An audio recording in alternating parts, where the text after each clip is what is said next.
जय मिथिला, जय मैथिली, जय गंगा। जी हाँ, जय गंगा मिथिला परिवार के कैसेट कंपनी आए जे आई बहुत कम समय में अहाँ सबक प्यार से सुंदर सुंदर आवाज लऽ कऽ आबि रहल छथि, नव नव कलाकार के तैयार कर रहल छथि। एहि क्रम में मिथिला में एकटा सुंदर सन नव गायिका लऽ कऽ जय गंगा कैसेट आयल अछि।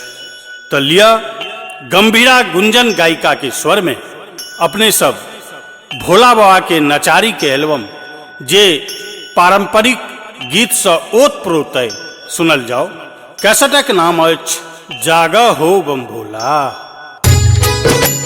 अपने सब सुन रहल छी जय गंगा कैसेटक प्रस्तुति।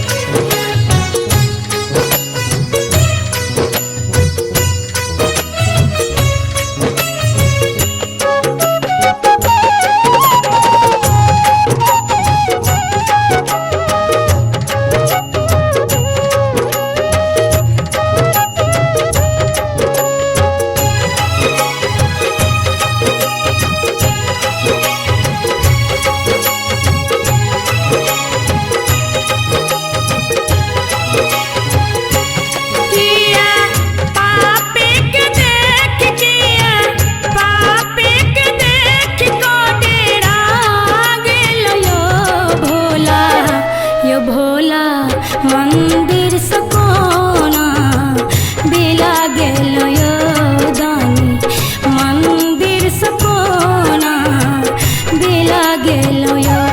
किया पापे के देख, किया पापे के देख के डेरा गेलो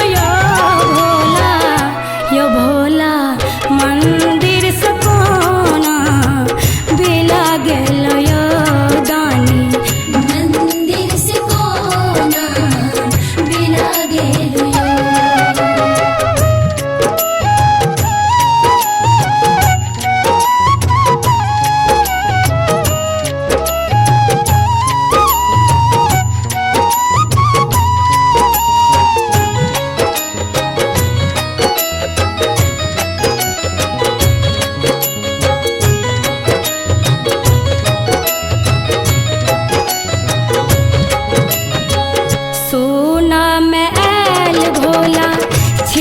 बरदानी सह सुन यहाँ के हम सुने लो कहानी।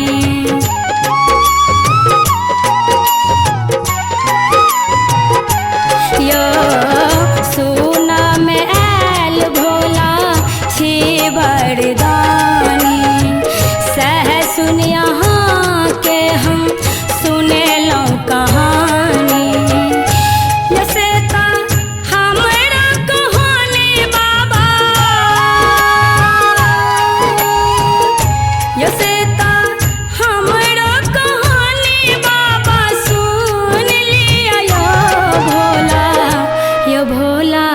मंदिर सकोना बिला गेलो यो दानी, मंदिर सकोना बिला गेलो यो।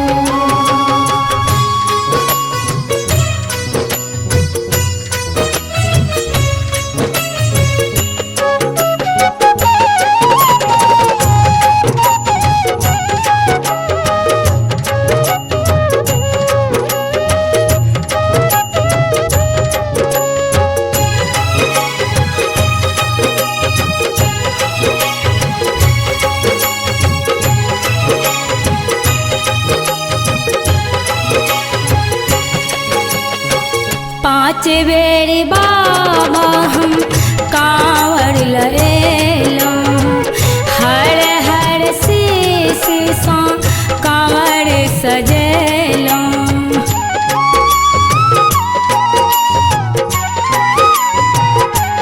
यो पाँच बेर बाबा हम कांवर लएलो, हर हर शीश सा कांवर सजेलो।